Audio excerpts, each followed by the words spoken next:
গ্রন্থাগার সমুদ্রের কল্লোলধ্বনি কেহ যদি বাঁধিয়া রাখিতে পারিত, সে যদি ঘুমাইয়া থাকা শিশুটির মতো চুপ থাকিত, তবে নীরবতার সহিত গ্রন্থাগারের তুলনা করা যেত।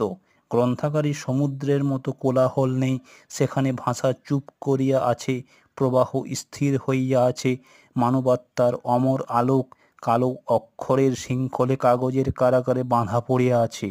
তবে ইহারা যদি বিদ্রোহী হইয়া উঠে, নিস্তব্ধতা ভাঙিয়া ফেলে, অক্ষরের বেড়া দগ্ধ করে বেরিয়ে আসে, হিমালয়ের মাথার উপর কঠিন বরফের মধ্য যেমন কত বন্যা বাঁধা আছে, তেমনি গ্রন্থাগারের মধ্য মানব হৃদয়ের বন্যাকে বেঁধে রাখা হয়েছে। কে জানিত মানুষ অতীতকে বর্তমানে বন্দী করিবে, সঙ্গীতকে হৃদয়ের আশাকে, জাগ্রত আত্মার আনন্দধ্বনিকে, আকাশের দৈববাণীকে সে কাগজে মুড়িয়া রাখিবে। কে বা জানিত মানুষ অতলস্পর্শ কাল সমুদ্রের উপর কেবল একখানি বই দিয়া